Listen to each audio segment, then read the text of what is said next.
as peças, as bermudas, camisas de algum fornecedor, né? De varejo, como tradicional que a gente conhece, né? Supermercados, né? Enfim. Né? Então, compram insumos de matérias-primas e embalagens para atividade fim, tá? E como a nossa cadeia, nossa disciplina, ela fala de gerenciamento da cadeia de suprimentos, que é algo maior do que só suprimentos, tá?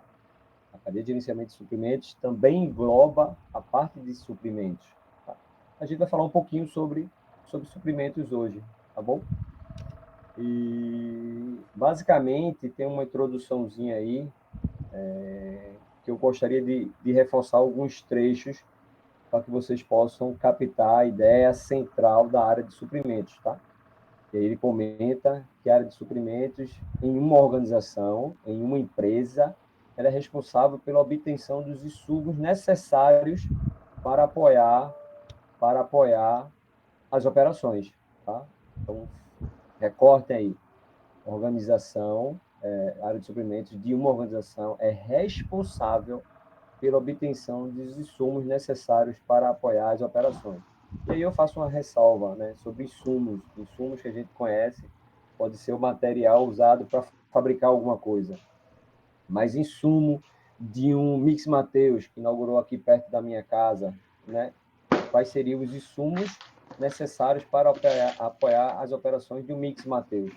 Por exemplo, é o biscoito treloso do meu amigo que trabalha na Vitarella, é um insumo necessário para apoiar a operação deles, de forma que ele tenha um biscoito para comercialização, para a venda, para o faturamento do negócio deles, tá bom? A gente não colocar só na cabeça que insumo seria a matéria-prima para produzir o treloso lá na Vitarella. Aí sim, responsabilidade da área de suprimentos da Vitarella para comprar, para que possa a produção produzir. Mas de um varejo como Mix Mateus é o próprio treloso, produto acabado, que é um insumo para o negócio de varejo Mix Mateus poder comercializar e vender, tá bom? Então, o foco da área de suprimentos, ela tem algumas dimensões. E uma delas que eu gostaria que vocês não esquecessem é essa daí: manter o fornecimento contínuo, né? A área de suprimentos precisa manter o fornecimento contínuo de matérias-primas, insumos, embalagem, por exemplo, para uma fábrica como a Tambaú, né? E o biscoito treloso, a margarina, a maionese, o arroz, o feijão, enfim, de uma loja como Mix Mateus. Tá? Então, manter o fornecimento contínuo. E esse fornecimento contínuo tem por qual objetivo? Né?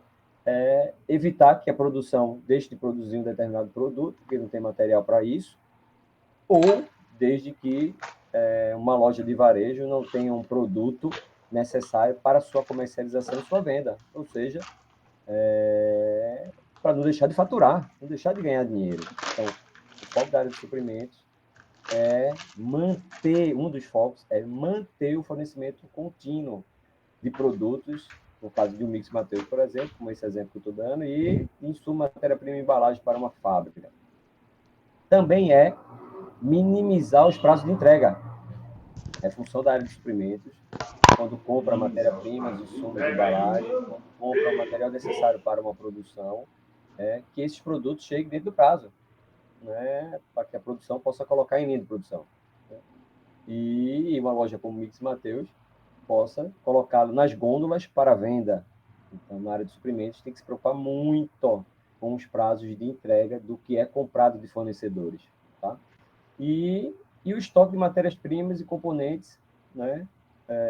Minimizar os prazos de entrega e os estoques de matérias-primas e componentes. Minimizar estoque de matéria-prima, componente e materiais diversos é outro foco da área de suprimentos. Não precisa, muitas vezes, a gente ter aqueles estoques imensos, volumosos, que ocupam muito espaço dentro do armazém e que gera todo um custo para manter esses estoques. Necessariamente, você não precisa ter grandes estoques para ter segurança dentro da sua operação. Mas você garantir que esses estoques, quando chegue num ponto de suprimento, né, que o pedido seja feito aos fornecedores de matéria-primas, insumos de embalagens, ou os fornecedores que compram produtos para o Mix Mateus, entregam produtos para o Mix Mateus, e quando chegar naquele ponto de pedido, eles possam ressuprir, né, a loja do Mix Mateus, possa ressuprir a distribuição deles, possam ressuprir o estoque de insumos, matéria-prima, embalagem de uma fábrica como a Tambaú na fabricação de seus doces, de molhos e ketchups. Tá? Então, também a função da área de suprimentos é garantir que esse estoque de matéria-prima e componentes, né, sejam ressupridos. E desenvolver também fornecedores com capacidade para ajudar a organização a alcançar seus objetivos operacionais. A gente precisa ter fornecedores que não nos deixem na mão, por exemplo, que não falhe conosco no ressuprimento de estoque, que possa chegar junto conosco em desenvolver novos produtos, né, que possam chegar junto no fornecimento de materiais para uma promoção específica, como uma inauguração de uma loja. Né? Imagina, na inauguração de uma loja, o fornecedor deixar de entregar um produto que é fundamental para a composição da gôndola da loja. Né?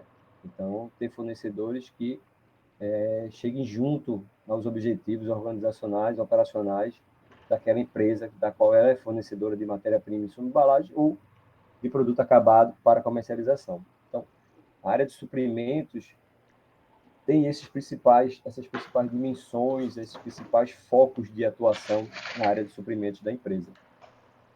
Nesse primeiro slide, alguma dúvida, pessoal?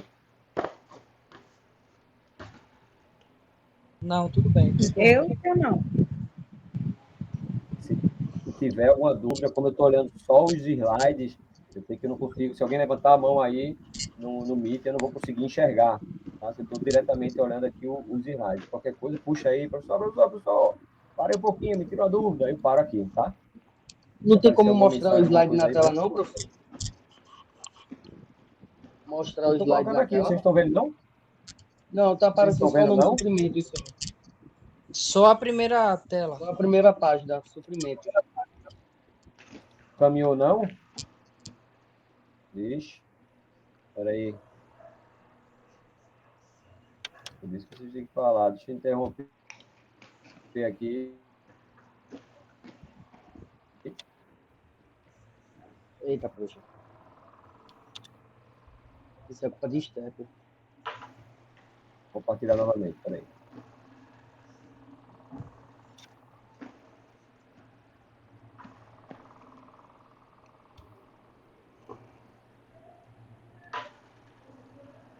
Eu pensando, o professor falou tanto de suprimento, a primeira página não saiu do lugar, rapaz, a aula vai terminar de 10 horas da noite.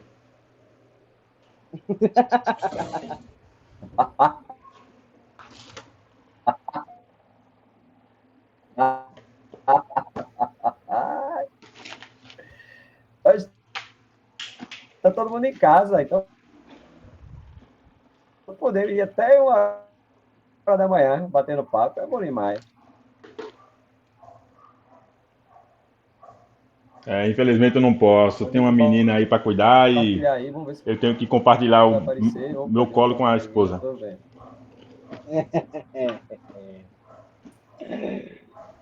Calma, Manuel, é assim mesmo. Daqui a pouquinho vai ficar assim, é Jardiel. Cadê ele, hein? Acho que vai entrar ainda. Ela saiu com a mãe, Luana. Ela daqui a pouco volta. Porque aqui em casa é muito quente, pelo amor de Deus, parece um micro-ondas, meu irmão. Dá, vai passear já. Não tem nem tamanho para passear.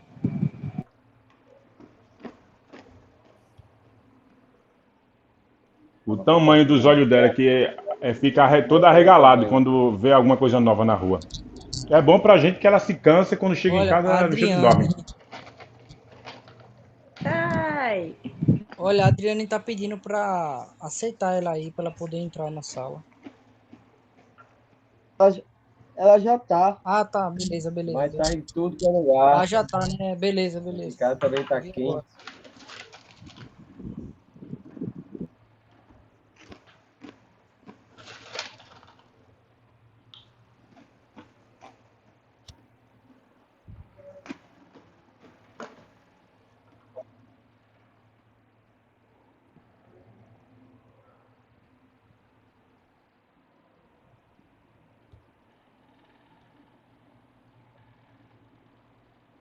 Vê?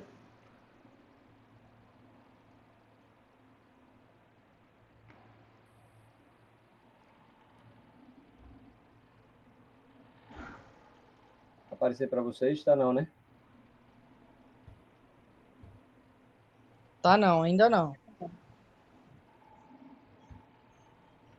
Ainda não tá não, né? Não, ainda não.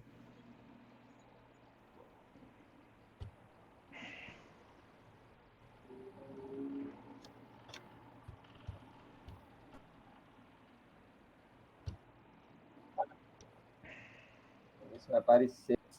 Brincadeira, esse computador. O último assunto é até esse. Quais seriam os objetivos da função de compras, a função de comprar, né, que é uma das funções da área de suprimentos? Uma delas é garantir o fornecimento contínuo, ok, pessoal? Um dos objetivos da função do setor de compras é garantir o fornecimento contínuo, tá? É permitir que os seus colaboradores possam executar suas atividades, né, tendo material para isso, né? Eu acho que vocês, pegando aqui um foco dentro desse fornecimento contínuo, um dos objetivos fundamentais da função de compras na cadeia de suprimento é o de garantir um fornecimento contínuo de tudo o que configurar matéria-prima para a produção da empresa. E aí vem um destaque para vocês, permitindo que os seus colaboradores possam executar suas atividades e os processos fluam de uma maneira eficiente até a entrega do produto, do serviço ao cliente. Então, assim, para que os processos fluam de uma maneira eficiente até a entrega do produto ou do serviço ao cliente, a gente precisa ter matéria-prima, insumos, embalagens, enfim, para a produção da empresa poder executar a sua função, que é produzir um determinado produto, de forma que a gente possa entregá-lo ao final para o cliente final do negócio, tá? Então, importantíssimo é que a setor de compras, um dos objetivos é garantir o fornecimento contínuo desses materiais, tá? Então, reforçando a introdução que a gente comentou há pouco sobre o setor de suprimentos, a área de suprimentos. Um outro objetivo é a minimização do investimento em estoque. Como eu comentei, a gente precisa ter estoques volumosos, estoque muito grande, tendo custos altíssimos para manter isso armazenado, estocado, não. Não precisa disso. O importante é que a gente possa saber garantir que as matérias-primas, insumos, embalagens, sim, o material necessário para a empresa, para o funcionamento da empresa, ele possa ser garantido de uma forma rápida e eficiente, né? Possibilitar a continuidade da produção da empresa por meio de um menor estoque possível. É o conceito de just in time, que eu acho que algumas pessoas já devem ter trabalhado com vocês, né? Garantir um estoque justo, né, que seja entregue no prazo correto, de forma que a gente não pare a produção ou não pare uma loja como o Mix Mateus porque não tem produto para vender. Tá? Então, a gente precisa, o setor de suprimentos, o setor de compras tem por objetivo a minimização do investimento em estoque, comprar o necessário e fazer com que esse necessário seja entregue no prazo necessário para que a produção ou uma loja possa disponibilizar o produto para venda. Ok? Até então, tudo bem? Estão vendo aí o slide?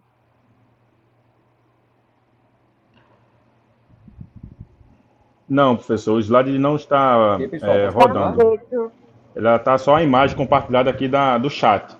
Porém, eu estou acompanhando, como o senhor ressaltou aqui, né? Acompanhando pelo Estamos material que o senhor enviou. acompanhando da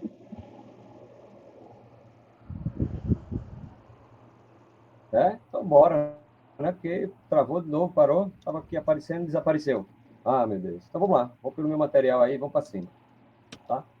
Um outro objetivo, um dos outros objetivos, de alguns objetivos da área de compras, um deles é a questão da melhoria da qualidade, pessoal, tá? É importante o setor de compras desenvolver fornecedores para garantir matérias-primas, insumos e produto em si de qualidade para que a gente possa produzir, né, um determinado produto final, produto acabado, ou que a gente compre produtos acabados de boa condição para comercialização nas nossas lojas, né? Então, A melhoria da qualidade é uma função da área de compras.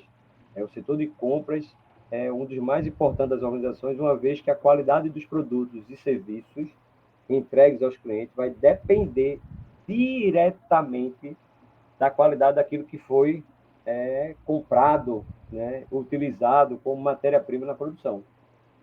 Isso tem a ver, né? Se você comprar uma matéria-prima, uma embalagem, uma caixa de papelão, né, um insumo que possa ter uma qualidade abaixo, né, da necessidade que o produto precisa para a venda no mercado, né, você vai ter produtos com baixo poder de comercialização, né? Então a gente precisa ter insumos e matérias-primas compradas pelo setor de compras que garanta, né, uma condição de qualidade ao nosso produto produzido, né? Provavelmente a Vitarella deve ter, com certeza, um programa de qualidade assegurado dos seus fornecedores, de forma que possa ter gordura hidrogenada de boa qualidade, comprada provavelmente da Bunge, né, farinha de trigo de excelente qualidade, comprado do negócio dele, né, a M. Dias Branco, que compra farinha, né, e, enfim, matérias-primas, embalagens, caixas, né, rótulos de qualidade, para que possa comercializar seus produtos e a qualidade ser percebida por nós, consumidores finais. Tá? Então, uma das funções do setor de compras é garantir a qualidade dos fornecedores, dos insumos comprados dos seus fornecedores. Um outro objetivo da função de compras é o desenvolvimento de fornecedores. Se eu tenho que garantir a qualidade dessa matéria-prima, desses insumos, eu preciso selecionar os melhores fornecedores, né? Buscar os fornecedores que tenham capacidade de fornecer os melhores insumos, matérias-primas, embalagens para o meu negócio, né? Para que as compras realizadas por uma organização sejam bem-sucedidas, é necessário que sejam localizados fornecedores, que seja analisada a sua capacidade de fornecimento e que seja feita uma seleção entre os melhores para desenvolver uma parceria que possibilite a melhoria contínua. A gente tem que desenvolver fornecedores que garantam produtos de qualidade, né? Eu contei essa história e conto sempre. Até eu estava em Custódia esse final de semana para a festa do padroeiro, encontrei o dono da Tambaú e sempre me lembro, quando numa reunião eu questionei a ele que a gente ficamos meses, acho que ficamos 2 meses sem produzir a goiabada, que é um dos principais produtos da Tambaú, porque não tinha o polizinho que você coloca, né, esse poli, né, que você compra a goiabada na gôndola, né, de 300 gramas, de 500 gramas, porque o fornecedor teve um problema lá e não conseguiu fornecer esses potes para a gente. E a gente com goiaba em casa, né, com toda uma matéria-prima, os insumos em casa, mas não tinha a embalagem para envasar, né, e ficamos os 2 meses sem envasar a goiabada. O estoque acabou o nosso e a gente ficou sem entregar pedidos para alguns dos nossos clientes porque não tínhamos a embalagem, uma das embalagens principais, que é a embalagem que vai para a gôndola de venda, porque o fornecedor não nos entregou por algum problema de qualidade deles. A gente precisa desenvolver fornecedores que não gerem isso para o nosso negócio, tá? Um outro objetivo da função de compras, quem tiver na página aí, já que a gente está tendo esse delay com a nossa apresentação, é acesso a tecnologias e informações, né? A gente tem que buscar fornecedores que possam nos dar fontes de inovação, né? Que possam nos dar inovação de embalagens, inovação de insumos, produtos que possam gerar qualidade melhor no nosso produto final produzido, né? Então, fornecedores que tragam inovação, que tragam melhoria dos nossos produtos, né? E muitas vezes não é melhoria só de um gosto, de um sabor, de uma cor. Por exemplo, insumos que garantam para a gente, por exemplo, para as empresas, para as indústrias, melhor produtividade. Se eu tenho um insumo que garanta mais, né, eu consigo extrair mais daqueles insumos, produzindo mais produtos, né, isso é interessante. Vou dar um case para vocês. Né? A empresa que eu trabalho, ela vende fermento para padaria, a marca Gruxi, não sei se alguém já viu em alguma padaria, ou já trabalhou em padaria, enfim. Só que a gente não fabrica, né, o fermento, a gente importa esse fermento da China, né, de um fornecedor específico lá da China, né? E nesse fornecimento de um fermento, a gente acabou trocando, né, um fornecedor da China por um outro fornecedor para comprar mais barato. Esse fornecedor, ele vendia o fermento, fabricava o fermento para a gente, colocando a nossa logomarca, mais barato do que um outro fornecedor lá na China mesmo. A gente pediu amostras para ele, para saber se a qualidade era realmente muito boa, para fazer essa troca, porque ele vendia mais barato. E ele mandou uma amostra, a gente foi fazer com os padeiros conhecidos, para ver se o fermento realmente, né, gerava uma eficiência bacana na fabricação dos pães, né? Se gerava, a gente conseguia gerar de um fermento específico uma quantidade de pães bons. A gente pegou alguns padeiros e a amostra deu certo, né? Era uma amostra muito boa, né? Então a gente trocou de fornecedor, comprando de um outro fornecedor da China, com um preço mais barato. Quando chegou a carga aqui, a gente começou a vender aqui na região, o fermento, os padeiros começaram a reclamar que o fermento não tava produzindo, não estava tirando pão, não estava gerando pães de boa qualidade. E o filho da mãe do fornecedor mandou para a gente umas amostras de boa qualidade, mas vendeu o produto de baixa qualidade.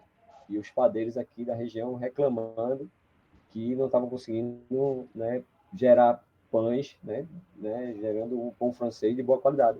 Então, é função da área de suprimento, de compras, perceber, né, a questão de desenvolver fornecedores que tragam tecnologias, inovações para gerar, né, produtos de melhor qualidade na hora da fabricação deles, tá? Um outro objetivo da função de compras é o menor custo total de propriedade, né? Para quem trabalha com suprimentos, a área de compras, a gente sempre caracteriza como um dos objetivos da área negociar preço, negociar valor, negociar prazo de pagamento, negociar condições de entrega, negociar frequência de entrega, negociar a qualidade do insumo, da matéria-prima, enfim. Mas, acima de tudo, é um contexto de situação que, no final, vai gerar para a empresa um menor custo total de propriedade. O que seria isso? É fazer com que o produto final negociado na gôndola, ou produzido, né, tenha ele um preço mais competitivo no mercado. Então, quando eu compro com um preço competitivo, quando eu entrego com mais frequência, quando eu compro com qualidade, quando eu aumento o meu prazo de pagamento, tudo isso faz com que eu agregue valor ao meu produto, né, na hora de produzido, e eu consiga fazer com que ele seja vendido mais em conta no mercado. Por isso que a gente fala desse menor custo de propriedade. A área de compras tem que propiciar isso. Quando eu falo nas nossas aulas que a logística agrega alguns custos, e um deles é o custo financeiro, por que quem trabalha com logística, principalmente de transporte, briga por frete? Porque quanto mais o frete for barato na negociação, menos custo eu jogo sobre o preço final do meu produto, né? Quanto mais brigo numa negociação por custo de armazenagem, menos custos eu coloco no meu produto, mais o produto se torna competitivo no mercado. Então, o setor de compras tem que garantir isso também. Quanto mais eu estrangulo ali meu fornecedor para me dar preço, né, mais eu consigo colocar menos custo no meu produto, coloco meus custos, meu preço de venda mais competitivo no mercado, tá? Então, a área de compras, a área de suprimento, tem como objetivo ter um custo total menor de propriedade na hora da comercialização do produto, tá? E aí, como objetivos são esses, pessoal, mas vamos pensar agora um pouco das estratégias da função de comprar. Quais são as estratégias da função de compras, né? Eu já comentei até em sala de aula, uma das estratégias que a gente vai falar aqui basicamente, quando eu negocio volume com algum fornecedor, isso é uma estratégia de compras. Quando eu negocio volume, comprar mais caixas com o fornecedor, isso é uma estratégia de compras. Eu posso considerar como uma estratégia de compras. Comprar mais volume, por exemplo. Sim ou não, pessoal? Alguém poderia dizer?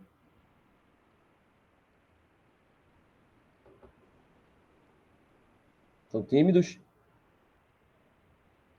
Sim ou não, pessoal? Se eu compro mais Eu só não entendi o caixas. final da pergunta. Repita a pergunta, por favor. Vamos lá. A gente vai entrar, quem está com minha apresentação na mão, a gente vai entrar nas estratégias da função de compras. As estratégias usadas pela área de compra de suprimento nas empresas, tá? Para tomada de decisões estratégicas. Uma das estratégias usadas, por exemplo, se o comprador da empresa for negociar volume com um fornecedor específico, isso é uma estratégia, poderia ser como uma estratégia de compras, negociar volume. Quanto mais eu compro daquele fornecedor, eu tenho algum ganho em estar comprando mais com aquele fornecedor. Seria uma estratégia que eu poderia utilizar como fornecedor, negociar volume, por exemplo. Isso Eu poderia ser creio uma que sim. estratégia. Eu creio que sim, Você crê que sim, por quê? porque ele ganharia a confiabilidade da empresa que está disponibilizando a matéria-prima para ele em si, e ele comprando em grande volume, ele poderia até ajustar preço, né? Ganhar tipo de descontos e Boa, tal. boa. Então, isso seria eu posso dizer que isso seria uma estratégia. Sim. Sim, né? Então, pronto. Então, a função de compras, ela tem algumas estratégias, tá? Como ele até coloca aí, elaborar uma boa estratégia de compras é um processo que envolve complexidade, né? Porque a gente vai ver algumas. E é fundamental que sejam tomadas decisões acerca de algumas situações, né? Uma delas que ele comenta aí no texto, né, no slide de estratégia da função de compras, é, acerca dos produtos e serviços que serão produzidos internamente na empresa e quais deles deverão ser comprados por meio de fornecedores externos. Eu vou dar um case para vocês. O ketchup da Tambaú é produzido na Tambaú? Vocês acham o quê? É produzido? Eu acredito que Você sim. poderia me Eu dizer, o deveria ketchup sim, né? que é produzido na Tambaú. Boa. A goiabada é produzida na Tambaú? O que é que vocês acham? Rapaz, do jeito que o senhor está perguntando, aí dá a entender que ela É, terceiriza essa produção e só faz colocar os rótulos. Aí para deixar o preço boa. para ela. Eu quero chegar. Pronto, eu quero chegar nessa demanda, eu quero chegar nessa análise. A goiabada, vocês acham que são produzidos lá? Eu acredito que sim. A goiabada, todos os produtos dela são produzidos lá. Sim. Boa. Molho de tomate, os atomatados, são produzidos lá? Vocês acham que Eu, sim? eu, Sim. eu acho que já é um pouco diferente, né? O molho de A gente, tomate, né? mas o ketchup não é? É É porque isso? eu acho que de Então, produto então assim, para valeria quem a não pena conhece, elaborar molho um de produzir por tomate e ketchup, eles são, a base deles é o tomate, tá? É o atomatado, é o tomate, é a polpa de tomate. Então, se eu produzo o ketchup, que é o carro-chefe da empresa, dentro da minha fábrica, e a base é a polpa de tomate, né? E o molho de tomate, a base é a polpa de tomate, então entrando num consenso que seriam itens estratégicos e eu produzo. Já que ela era uma fábrica de doces, então o doce dela, a goiabada, a bananada, enfim, teria que ser produzido dentro também, porque é um estratégico, né? Pensando dentro dessa forma, vamos entrar nessa linha de raciocínio, não é isso? É, exatamente. Concorda, Manuel? Boa. O leite de coco, que também a Tambaú tem leite de coco. O coco ralado, que ela também tem. O tempero estilo quinó, que é a rebarrinha, que ela tem. O tempero estilo sazon, que é o ipó, que ela também tem. Esses itens que fazem parte do mix de produtos da empresa, vocês acham que são produzidos por eles ou são terceirizados? Rapaz, eu vi, né, em aulas anteriores e quando a empresa tem uma diversidade de uma gama de produtos assim, muito mais vantagem para ela é terceirizar. Então acho que o Terceirizar, né? leite de coco acho que é através de cooperativa. Eu tenho o costume de ler rótulos, Aí eu vejo que quando uma empresa feita Tambaú, por exemplo, eu vou lá ler o rótulo, ela diz assim, produzida por, aí coloca não o nome da empresa, e sim o E CNPJ. isso. Uma das estratégias que eu até já pulando o slide para o slide seguinte, tem comprar ou fazer, né? Para tomar uma decisão dessa, é pontuado várias vantagens e várias desvantagens, tá? Por exemplo, todas essas linhas finais que eu falei, dos temperos e dos leite de coco, ela não produz nenhum, né? Ela teria que montar linhas de produção muito caras, muito complexas, para vender produtos que não são líderes, não são puxadores de faturamento dela, uh, e isso geraria muitos custos desnecessários, e ela terceirizou isso com, por exemplo, os temperos é feito numa fábrica lá em Minas, e, e usa a base de leite de coco aqui em Maceió, em Alagoas, né? Então, assim, ela fez uma análise de custo-benefício, de vantagem e desvantagem de você terceirizar isso ou você produzir isso. Então, o custo para produzir seria muito mais caro do que você terceirizar. Vou dar outra análise, outro exemplo, que eles já não pensaram tão bem nesse exemplo e por isso tiveram que tomar outras decisões para decidir se terceirizar ou não. Não sei quem foi que tomou a decisão e não estava na companhia. Eu estou trazendo cases próximos de mim para vocês entenderem uma das estratégias, né, que a área de suprimentos toma, né, na função de suprimento, na função de compras que as empresas tomam para comprar produtos. Uma delas é essa, né? Comprar ou terceirizar, né? Comprar ou fazer, né? É uma decisão estratégica da companhia que envolve a área de suprimentos. Porque se eu for fazer, eu tenho que comprar os insumos para fazer, né? Então, se eu for fazer o tempero estilo Sazon, né, que ela faz, eu tenho que comprar todo o insumo, que é o próprio tempero, né? Mais a embalagenzinha que eu vou colocar, né, como estilo Sazon, mais a caixinha, mais os saquinhos, mais, enfim, mais a caixa grande para estoque, né? Os de barra, estilo Quinó, tem um invólucrozinho, né, dele, tem uma caixinha que tem várias, aí tem uma caixa maior que tem vários tabletezinhos. Então, se eu for fazer, eu tenho que trazer toda uma gama de insumo, matéria-prima, embalagem, que eu tenho que trazer para dentro da minha fábrica, tem um estoque de almoxarifado de matéria-prima, insumo, embalagem, eu vou ter que ter os equipamentos, depois eu vou ter que ter uma área para estocar os produtos acabados. Então, assim, é toda uma complexidade na operação. Enquanto eu terceirizando, eu vou fazer análise dos meus custos, vou ver a margem que eu vou querer de lucratividade, vou ver quanto é que fica isso no mercado e vou tomar a decisão.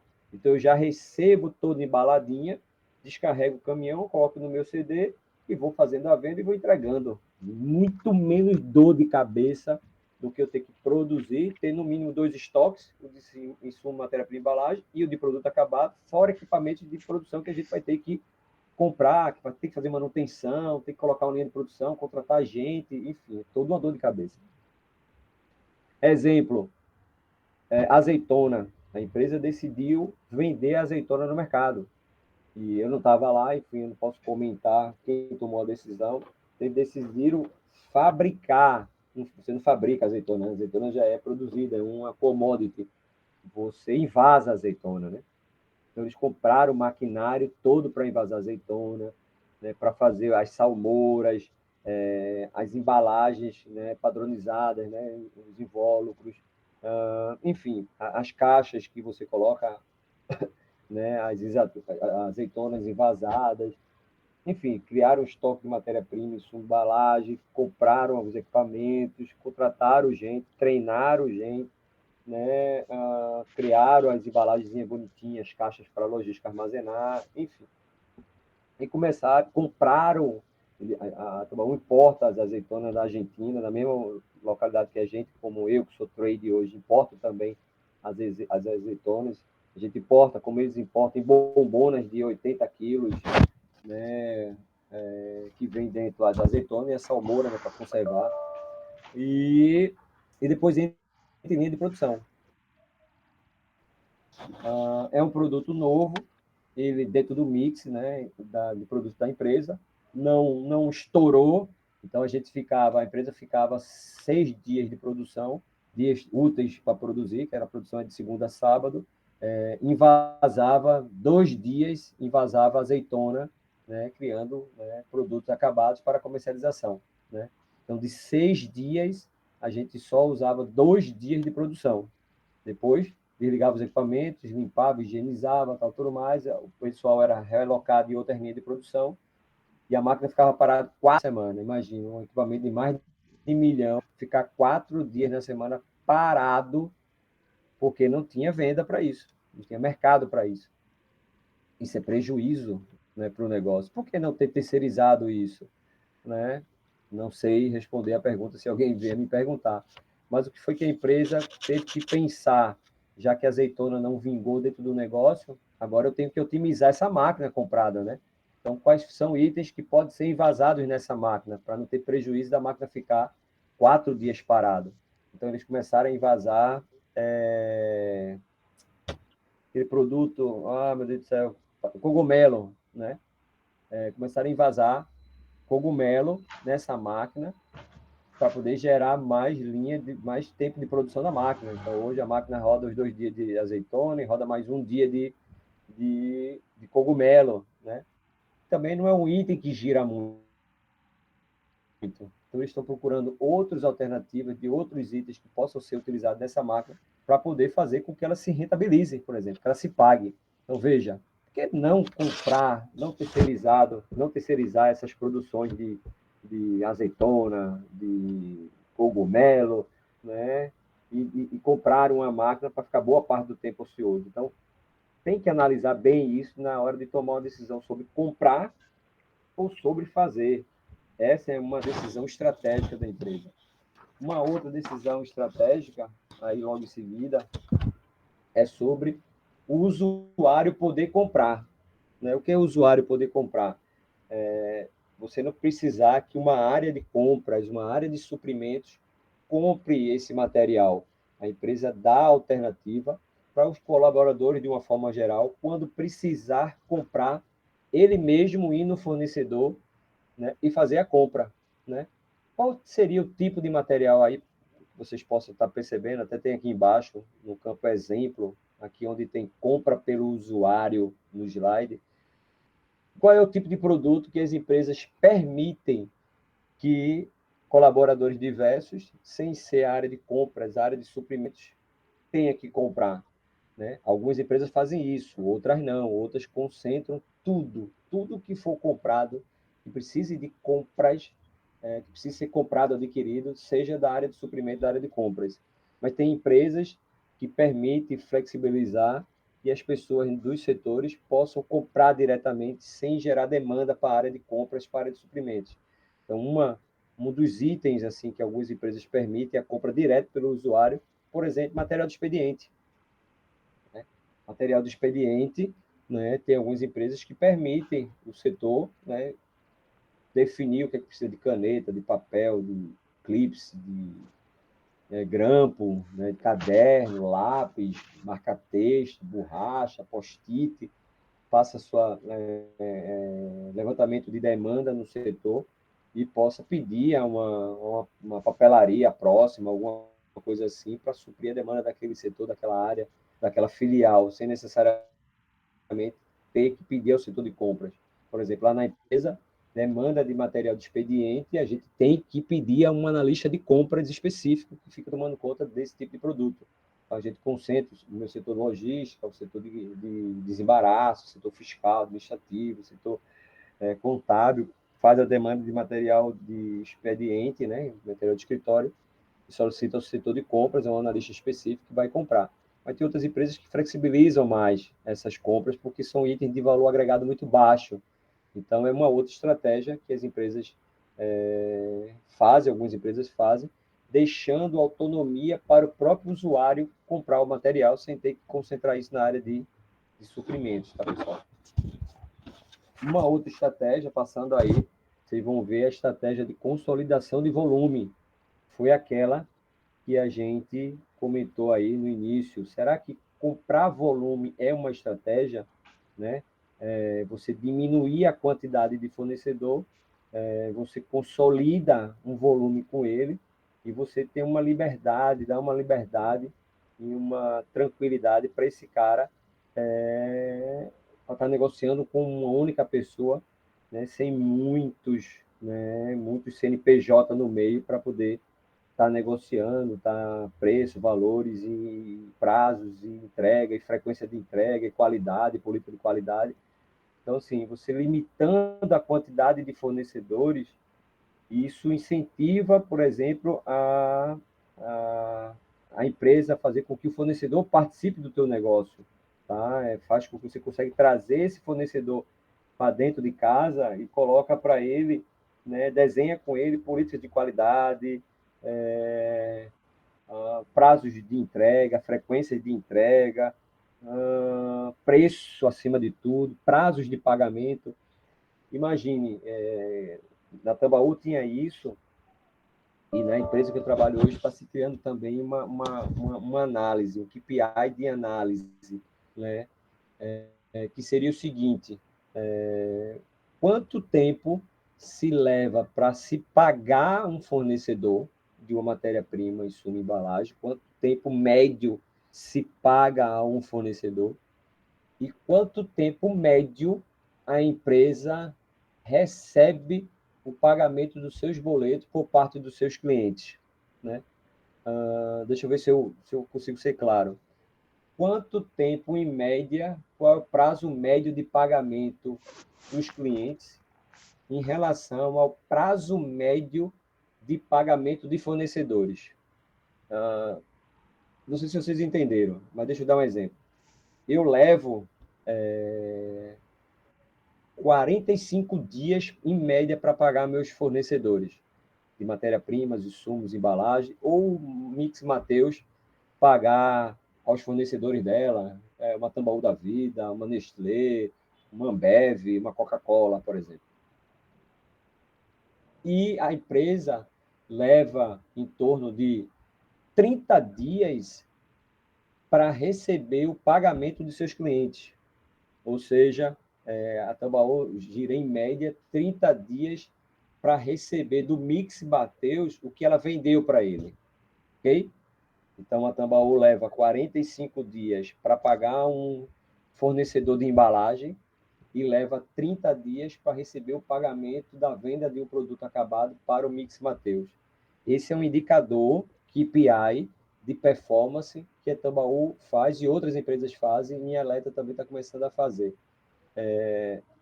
Qual é a relação que tem, por exemplo, nessa relação de prazo de pagamento com prazo de recebimento? Vocês conseguem entender? Até para entender um pouquinho sobre consolidação de volume e a tratativa que você faz tendo um único fornecedor nessa negociação. Quem poderia me explicar se isso é bom ou se isso é ruim? Essa relação de prazo de pagamento de fornecedor com prazo de recebimento de cliente.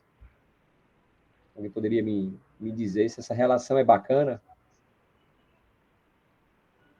Eu não entendi a pergunta não, professor. Vamos dizer, deixa eu ser claro. Eu levar 45 dias para pagar um boleto para um fornecedor de embalagem na Tambaú e eu receber do cliente Mix Mateus o pagamento de um boleto em 30 dias, por exemplo. Essa relação, 30 dias que eu recebo do Mix Mateus e 45 dias que eu pago o meu fornecedor de embalagem. E muitas vezes acontece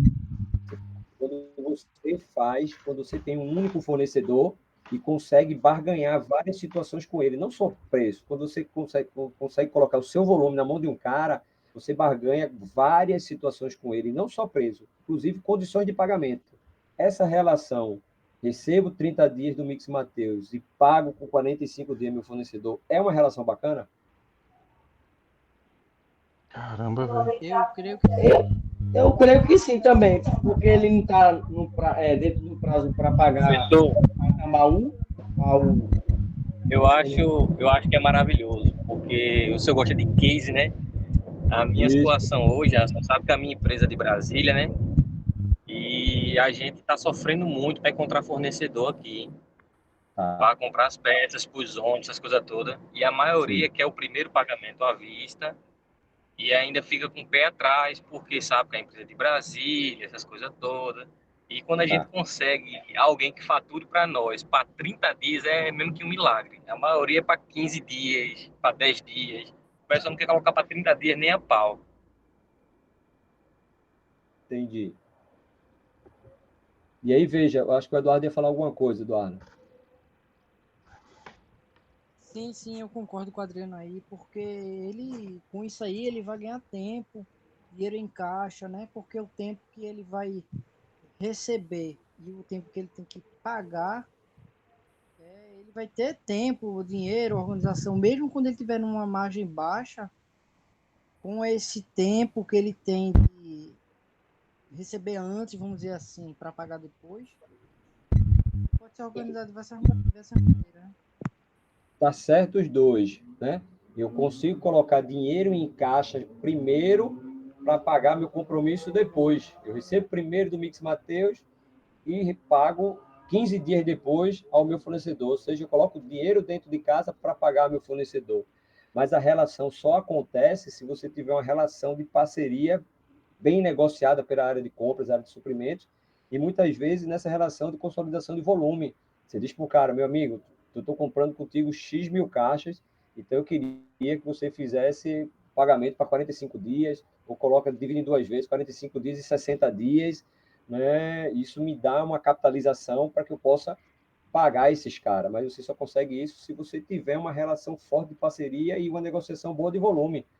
Quando você falando, Jonas, eu me lembrei na época que eu abri uma padaria para mim, uma delicatessen, eu e meu irmão.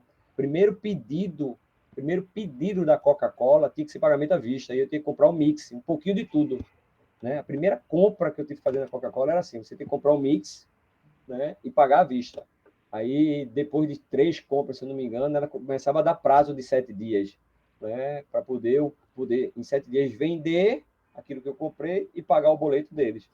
Então, essa questão da estratégia de consolidação de volume me permite ter um relacionamento bom com o fornecedor a ponto de garantir prazos mais estendidos de pagamento com eles. Então, uma estratégia bacana, não só garantir preço na negociação com o cara quando você compra volume, mas prazo de pagamento e também condições de entrega, né? Muitas vezes você diz, estou comprando esse volume com você, não consigo receber isso de uma vez só. Eu preciso que você me entregue isso X por semana, né? Então ele vai entregar, vai fazer entregas para vocês com mais frequência, né? Já está estoque assegurado e ele vai entregar para você conforme a sua demanda, né? E você vai fazer o estoque, a armazenagem lá com ele, em vez de você comprar tudo e botar no seu galpão e ir usando conforme demanda, tendo que colocar aquilo no teu armazém, você negocia com o cara e joga que ele armazene para você e vá entregando para você conforme sua demanda. Isso é maravilhoso, diminuir custo com armazenamento, jogando isso na conta do fornecedor. Mas para você jogar isso na conta do fornecedor, você tem que ter uma relação de volume muito grande com ele, muito grande parceria. Uma outra estratégia é a integração operacional dos fornecedores.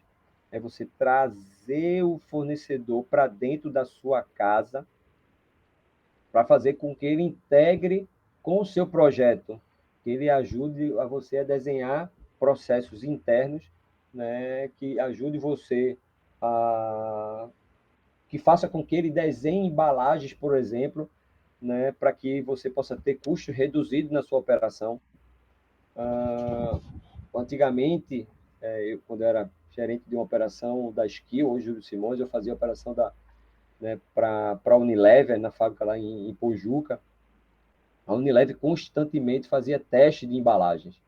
Ela fazia parceria com alguns fornecedores e faziam teste de embalagem, teste mesmo de embalagem, né? Compravam, remodelava uma caixa de um produto específico, né? Para colocar nessa caixa menos quantidade de papelão, né? Você colocando menos quantidade de papelão numa caixa, você fragiliza essa caixa, né? Mas torna ela mais barata. Então, para reduzir custos, por exemplo, com insumo, com embalagem, né, ela diminuía a quantidade de papelão na caixa.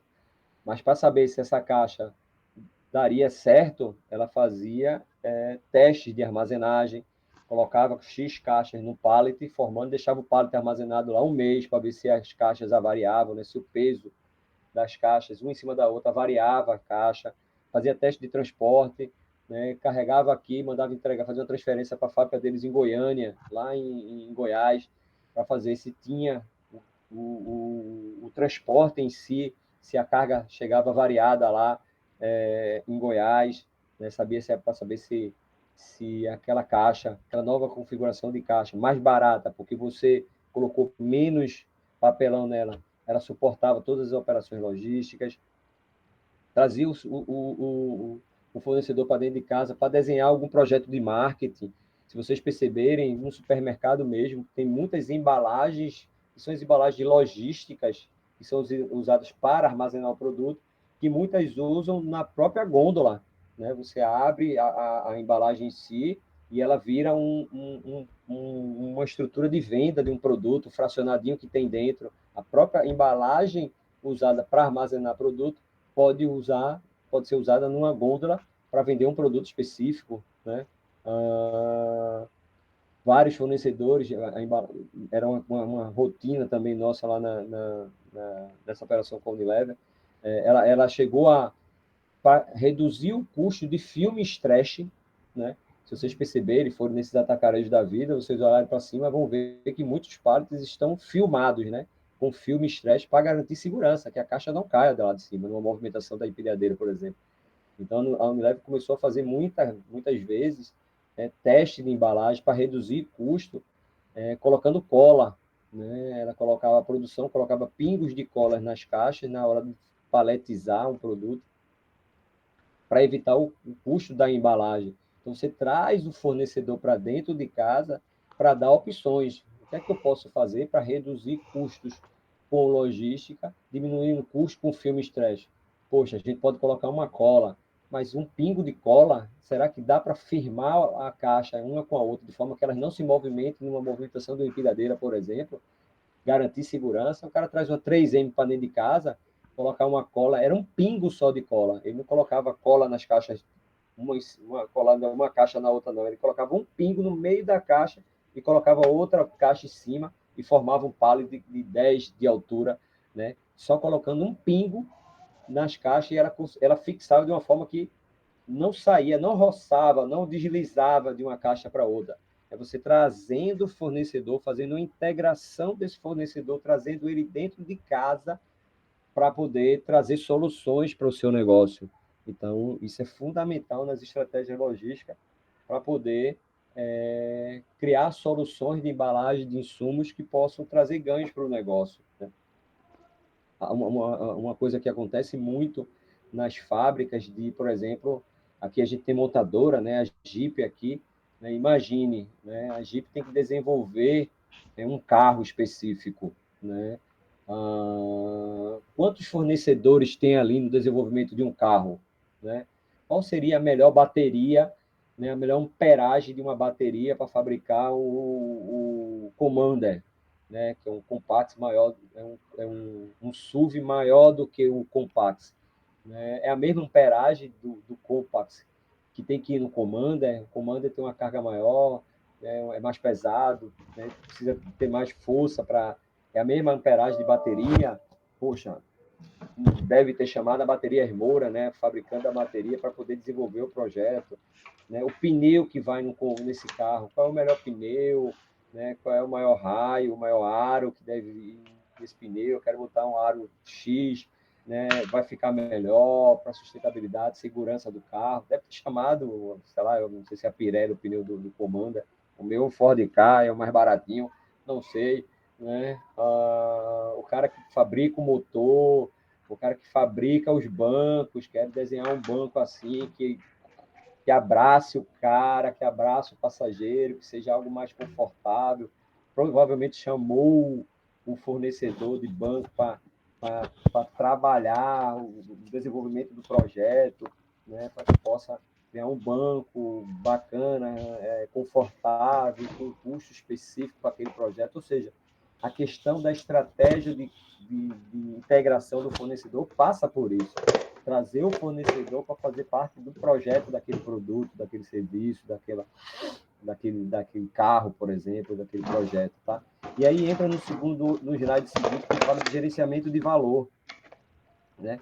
Quando você agrega o fornecedor para fazer parte desse projeto, você vai trazer ele para trazer soluções que façam com que os insumos, embalagens e matéria-prima que eles desenvolvam tenham um custo específico que, no final, faça com que a empresa venda o produto com um preço competitivo e ainda tenha margem de lucro, né? Entre no mercado, ganhe mercado, consiga vender seu produto e traga lucro para o negócio. Então, o fornecedor nessas grandes empresas são fundamentais. Eles entram dentro do negócio para ajudar eles a desenvolverem produtos e insumos e matérias-primas com embalagens que sejam de qualidade e que possam garantir, né, produtos finais de qualidade com preços competitivos, tá? Tem uma mãozinha levantada aqui do Jonas. Quer falar ainda, Jonas, ou não? Ou já falou? Não, foi o que, na hora da situação, já falei já. É que eu falo demais. Se vocês não me pararem, eu vou. Vamos embora, né? Então, essas são algumas das estratégias, pessoal, usadas, né, pela área de compras e suprimentos, tá? Um outro assunto importante aí, que fala da estratégia como fator crítico de sucesso da cadeia de suprimento, ele faz um comentário sobre a questão da agregação de valor, né, da matéria-prima, do insumo, da embalagem, dentro do portfólio de produtos da empresa, né? Não entendi, Zé. Existem insumos, matérias-primas e embalagens que possuem sua importância dentro do negócio da empresa, né? Eu vou dar um exemplo. Eu trabalhei na GVT, que hoje é do Grupo Vivo, né? Que entrou aqui para concorrer forte com a Oi, né? Com a Velox na época, né? E hoje tem Brisanet, tem todas as companhias de telefonia celular, né? Que tem suas Wi-Fi dentro de casa, né? Suas bandas largas dentro de casa. E a GVT veio, né, com a tecnologia israelense, aqui era muito forte no Sul, e veio aqui para o Nordeste. Eu fui contratado para ser coordenador regional, abri alguns filiais, uma conta de Salvador, que era mais antiga, Espírito Santo, enfim. E dentro do meu estoque, que ficava ali, quem conhece a Imbiribeira, fica ali na Imbiribeira, perto da Lagoa do Araçá, eles ficam ali, eu tinha um estoque de produtos, que eram matéria-prima para eu colocar um modem que hoje eu tenho aqui da Mais Fibra na minha casa, vocês devem ter da Brisanet, da Vivo, da Claro, enfim, da TIM, da Oi Fibra, enfim, na casa de vocês, existem alguns materiais usados para colocar esse modem na casa de vocês. Nem que o Wi-Fi na casa de vocês, nem que seja esse modemzinho que fica em algum lugar da casa de vocês, um aparelhinho, tem toda a fiação de fibra ótica que vai, né, para o armário de rua, que puxa para dentro do prédio, que sobe até o quadro de comunicação do prédio, que entra pela tubulação de algum local aí da casa de vocês, da minha casa, para acoplar no modemzinho. Enfim, existe uma gama de materiais. E lá no meu estoque, a gente contava o estoque diariamente, né? E a gente fazia uma curva ABC, uma curva de Pareto, 80-20 que ele fala aí, mas a gente fazia um ABC mais ou menos parecido, né, de itens de valor agregado que não podia faltar no estoque de forma nenhuma, porque gerava prejuízo para o negócio. E aí ficava na minha cabeça alguns específicos, tá? Existia itens de valor agregado, né, insumos que a gente chama de matéria-prima, por exemplo, para colocar a rede de Wi-Fi na casa de vocês, que não podia faltar de jeito nenhum, porque senão o técnico não podia ir na casa de vocês instalar. E um equipamento que não podia faltar de jeito nenhum era o modem, por exemplo. Não podia faltar modem de jeito nenhum, porque se entrasse um pedido para vir instalar um modem aqui na minha casa e eu não tivesse modem no estoque, como é que o técnico ia vir instalar? Então, a gente criava uma curva de Pareto, né, de itens de valor agregado alto, né, e uma curva ABC de giro de produtos. E tinha uma curva de Pareto, 80-20, que a gente fazia de quais os materiais de valor agregado altíssimo que não podia faltar no nosso estoque e ser contado diariamente porque eram muito caros. Então, a gente tinha poucos itens, 20 itens, né, da nossa carteira, do nosso estoque, 20 itens, basicamente, do nosso estoque, por exemplo, ele representava 80% do custo total do nosso estoque. Uau. Então, esses 20 itens, por exemplo, a gente contava ele diariamente, porque não podia faltar de jeito nenhum, porque eles eram muito caros. Vou dar exemplo. Existia uma placa do tamanho do caderno de vocês aí, né? Que eu só tinha uma no meu estoque aqui em Recife, que era para atender as filiais de Campina Grande, João Pessoa, aqui, Fortaleza e Bahia, se faltasse.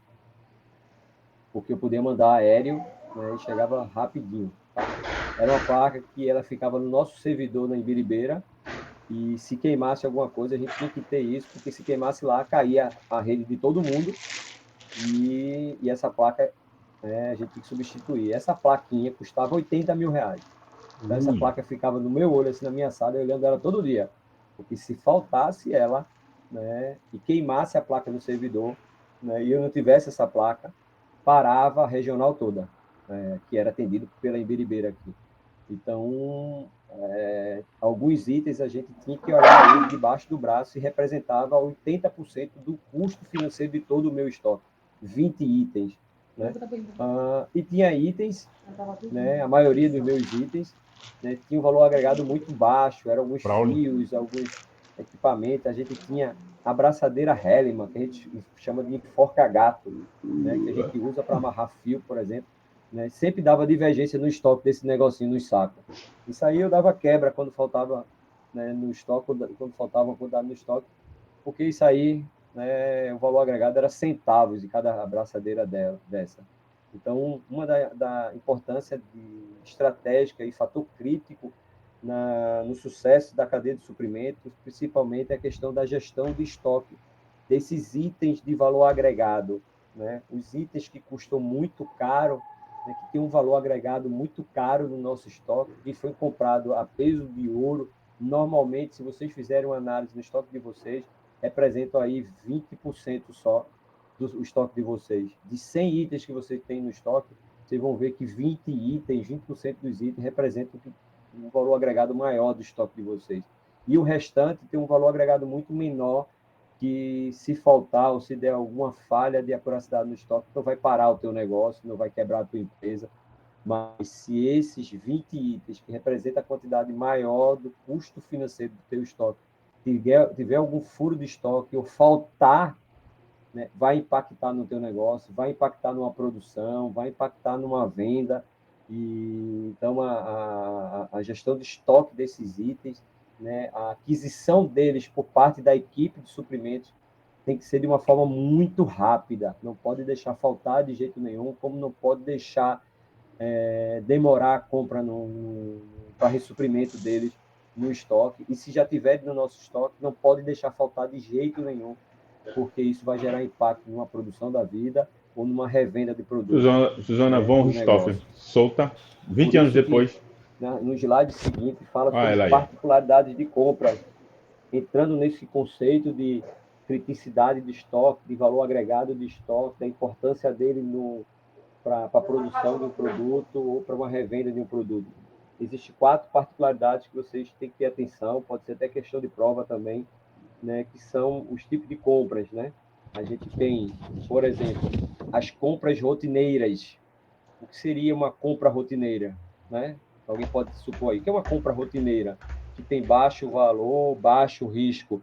É uma coisa comprada constantemente, né, que em algum momento não impacta tanto no negócio. O que seria uma compra rotineira? Alguém pode chutar aí.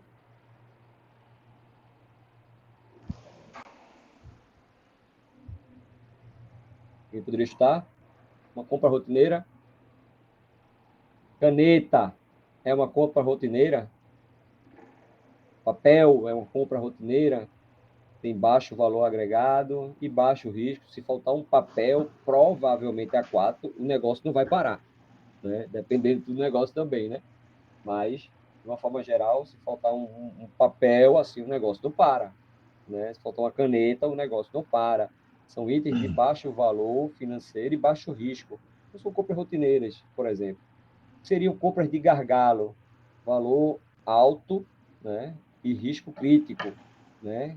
Compras de gargalo, não pode faltar. Eu preciso comprar um carro, por exemplo, um carro, né? Eu posso deixar para uma fábrica de automóvel faltar pneu? Não posso, né? Pneu tem um alto valor e um risco crítico dentro de uma linha de produção de um carro. Se tiver faltando o pneu daquele carro específico que está na linha de produção, você para a linha de produção, né? Isso gera, né, um custo altíssimo, porque Não passa. o fornecedor deixou de entregar o pneu. Pior, a área de compras não percebeu o estoque do produto e não fez uma recompra junto ao fornecedor, né? Por isso que, falando de carro, né, se vocês pesquisarem aí, fizerem uma pesquisa, normalmente, fábricas de automóveis, eles exigem que os fornecedores, principais fornecedores, estejam dentro do módulo dele, dentro do parque fabril deles, ou com alguma fábrica produzindo algo para eles, ou com centros de distribuições, estoque por mão, estoque ali de peças, para evitar, né, essa questão de tá chegando ainda. Não, por uma questão de segurança, né? Eles querem, né, os fornecedores dele junto com eles. Então, muitos ficam dentro do parque fabril, ou uma microfábrica de um fornecedor de alguma coisa, ou o centro de distribuição. Deve ter uma fábrica da Pirelli, né, lá na Jeep, eu acredito, não sei, não conheço, não sou especialista, mas provavelmente deve ter um puta de um CD lá, né, com os pneus que são necessários para as produções dos automóveis que são produzidos lá, né? Então é uma compra de gargalo, porque é uma compra para alavancagem, alto valor e baixo risco. Compras para alavancagem, por exemplo, compra de volume, né? Você comprar muito volume para alavancar uma negociação de vendas e para alavancar uma produção específica de um produto, né? Compras para alavancagem, você negociar preço, né? Pegar uma promoção, por exemplo, eu estou para comprar uma empilhadeira para o meu negócio, então estou contando com a Yali, Haas, contando com a Toyota, aí um dos fornecedores, o fornecedor da Yali, né, me contou uma empilhadeira patolada, né? O preço é R$ 95.000. Bacana. Surgiu uma oportunidade, ele ligou para mim, Zé, tem um cliente nosso que comprou várias, né? É um grande fornecedor, né? E comprou várias patoladas, mas eu acho que deu algum problema, perdeu o contrato, alguma coisa assim, e ele desfez o pedido de compra.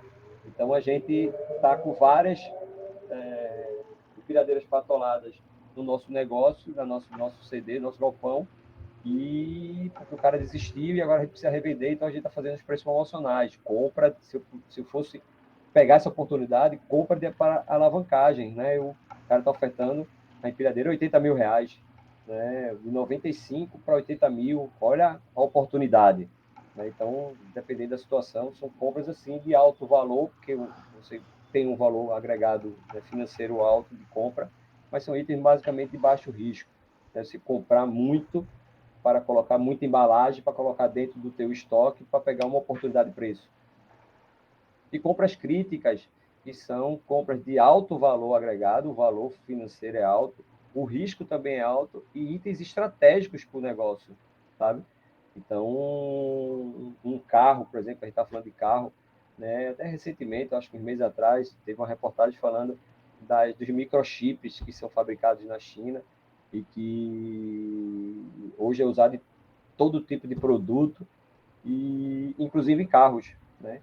Então, item estratégico, um microchip que é colocado dentro de um carro que faz com que toda a parte elétrica, a parte tecnológica do carro funcione.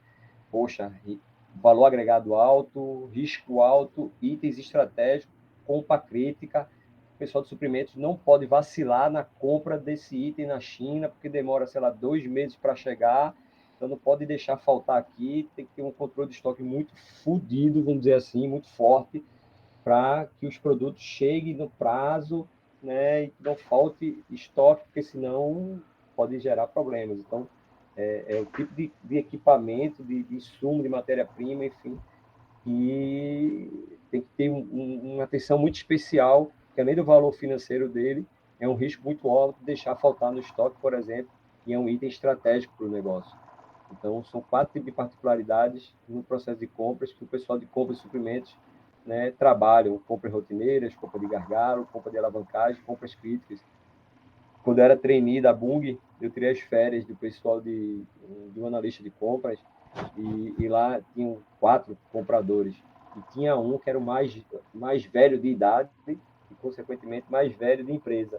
Então, compras críticas, compras estratégicas para o negócio, só ele fazia, né? Só ele negociava com os fornecedores, só ele se envolvia. O gerente da planta tinha reuniões semanais com o gerente da planta, então essas compras eram estrategicamente posicionadas nesse cara, porque um cara de mais idade, um cara que é muito mais técnico em negociação, um cara que é muito safo nas negociações, então esse tipo de produto ficava só com um cara, né? E eu, como trainee, por exemplo, fazia compras de coisa baratinha, coisa rotineira, material de expediente, coisa bem específica para que não geraria impacto no negócio. Tá?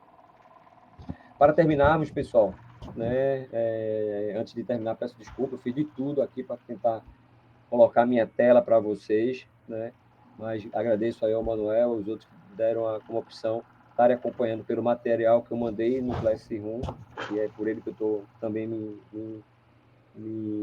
direcionando aqui na nossa aula de hoje, tá? Uma aula diferente, né, virtual. Faz anos que eu não dou aula virtual, né? Na época da pandemia dei para uma pós-graduação, mas eu gosto do corpo a corpo, do olhar no rosto, sabe? Mas hoje, especificamente para essa situação, a gente está dando, só reforçando para quem saiu e para os outros que não conseguiram comparecer, coloque lá no grupo, tá? Que esse é o último assunto que vai compor a nossa prova, tá? Então, o nosso último assunto da primeira avaliação vai até este assunto.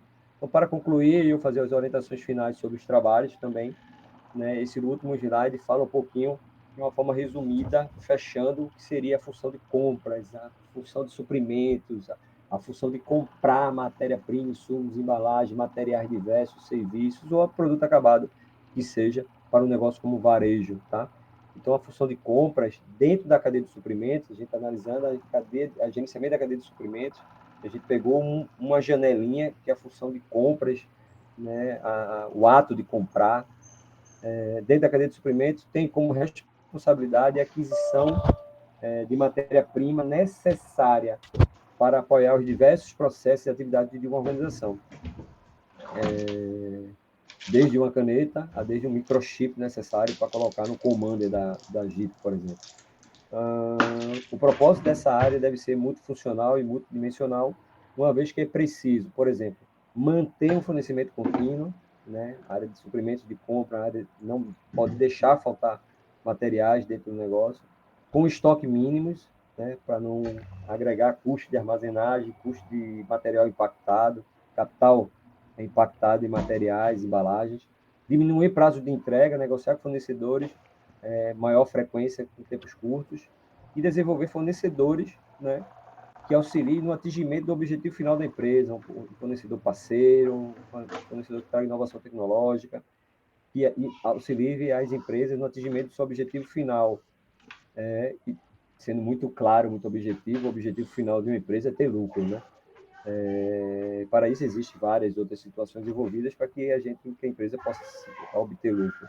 Para todos os efeitos, para as estratégias de compras eficazes e eficientes, é preciso necessariamente que sejam feitos monitoramento e avaliação contínua do desempenho dos fornecedores. É importante ter um monitoramento, a avaliação, o feedback dos fornecedores, né, para a gente saber se eles estão nos ajudando nesse atingimento dos objetivos da empresa, se eles realmente são fornecedores parceiros, estão entregando produtos com qualidade, não é aquele que me vendeu um fermento de péssima qualidade, mas mandou uma amostra de um fermento de boa qualidade, só para pegar o cliente.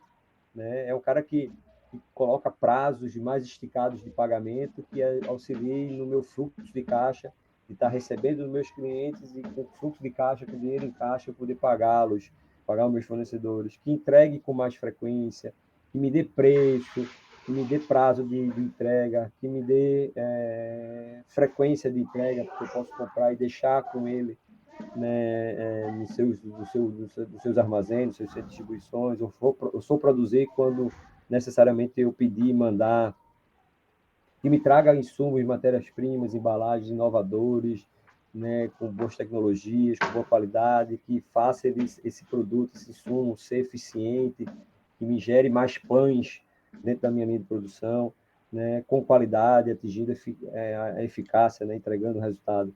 Né? Então, utilizando o feedback para estreitar o relacionamento com a empresa que está comprando, né? Nós, como cliente desses fornecedores.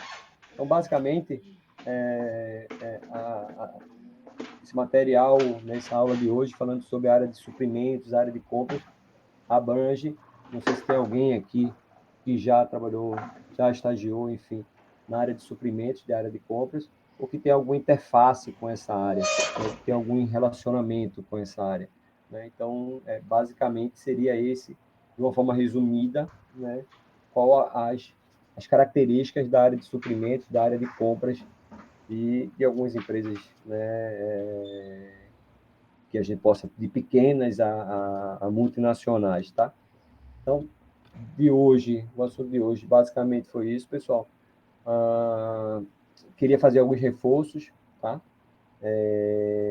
Para a aula da semana que vem. A aula definida para a entrega dos trabalhos, lembrando, serão 2, em grupo, tá? No mínimo 3 grupos, aquele mesmo esquema do semestre passado. Um trabalho valendo um ponto, que vocês possam trazer exemplos de KPIs, indicadores de performance, que vocês buscarem nas empresas de vocês, que vocês buscarem na internet, que vocês buscarem em algum curso que tenha feito, ou de alguma disciplina desses professores que fazem parte do nosso curso, que possam ter comentado sobre indicadores de performance, que vocês possam trazer isso na próxima aula, né? Isso colocado, lógico, numa parte escrita, né? no digitada, né? Para eu poder fazer o computo desse um ponto e somar para a prova.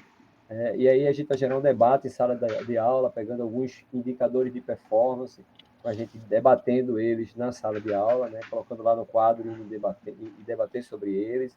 Tá? Então, pesquisem, tragam o que vocês precisarem. Lógico, não me tragam 1, não me traga 2, não me traga 10, 3, não me traga, né? Me traga aí no mínimo uns 10 indicadores de performance que vocês possam trazer, né?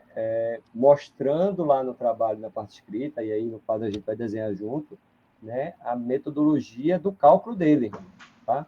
Não entendi, Zé. Né? Vamos lá, eu acho que comentei. A acuracidade de estoque, isso está na minha cabeça, porque está me dando trabalho isso lá na empresa para colocar isso dentro do sistema, e, enfim, vocês não imaginam, né? Mas o que seria o percentual de acuracidade de estoque? É um indicador logístico? Né? E como é a configuração dele? O que é que ele fala? O que é que ele transmite quando eu digo que o meu estoque está com 95% acurado? Quer dizer que o total de itens que deram diferença zero, né? Total de itens contados com diferença zero, em relação ao total de itens contados naquele dia, naquele mês, enfim, naquela escala de tempo. Então, total de itens com diferença, sem diferença, né? Total de itens acurados que foram identificados no estoque sem nenhuma diferença entre o físico e o contado, em relação ao total de itens que eu contei no dia, deu 95%. Ou seja, um cálculo simples, 95 itens, né, de 100 itens contados, para facilitar o cálculo, de 100 itens que eu contei hoje, 95 itens não deram diferença nenhuma no meu estoque, ou seja, o físico e o contado deu 0 de diferença, estava perfeitinho, ou seja, 95%. Contei 100 itens e 95 estava perfeito, sem nenhuma diferença, ou seja, na relação matemática, 95 dos meus itens estão acurados. Então, a acuracidade de estoque, percentual de acuracidade de estoque é a relação de itens acurados sobre o total de itens contados. Bailarina. Então, basicamente, quando vocês forem apresentar lá, apresentar essa relação, né? Com todo o pé, velho. Companheiros de sala. E o outro trabalho, para compensar a minha ausência na semana passada, tá? Devido à questão profissional, e já era um trabalho, né, que seria passado também no contexto, né, da nossa disciplina, né, de cadeia de gerenciamento da cadeia de suprimentos, tem um módulozinho, tem um item chamado de transporte. E transporte, semestre passado, a gente até abordou super bem, né? Então, seria uma coisa muito repetitiva, eu estava dando sala de aula, então preferi para computar como um assunto dado, não vai cair na prova, mas cai como um ponto para a prova. Vocês pegarem a apresentação que eu coloquei no Classroom aí, né, sobre transporte, e fazer um resumo desse material, né, sobre transporte, tá? Então, preciso que vocês façam também em grupo um resumo sobre o material de transporte e entregue na próxima aula, né, para mim. O debate vai ser em relação aos KPIs e a gente abre um debate para a relação de transporte também, se tiver algum fato novo para agregar. Mas na aula que a gente tiver da semana que vem, aí vai ser uma aula falando sobre indicadores de performance e sobre transporte com base no trabalho que vocês entregarem em grupo para mim, tá bom? Então, cada um vai valer um ponto, e aí vocês levam 2 pontos para a prova, e já está feita, e aí na próxima aula a gente comenta um pouquinho sobre ela. E na aula depois, que será a aula pós-Semana Santa, a gente faz um apanhado geral dos assuntos que cairão na prova, que são 4 materiais apresentados até então, inclusive esse. A gente faz uma aula de revisão. Se eu não me engano, a prova de vocês será no dia 8, se eu não me engano. Eu tenho que olhar o calendário. Ué? Mas a gente tem a próxima aula com a apresentação dos trabalhos e a aula seguinte, pós-feriado de Semana Santa, a aula de revisão de provas e só depois a prova, tá? Então é isso, pessoal. Dúvidas que vocês tenham, dê um alô aí. Novamente peço desculpa, queria ter replicado o material para vocês, mas não consegui de jeito nenhum. Até coloquei, até postei, travou, voltou, enfim. Então queria escutar algo de vocês aí para a gente poder encerrar a nossa aula de hoje.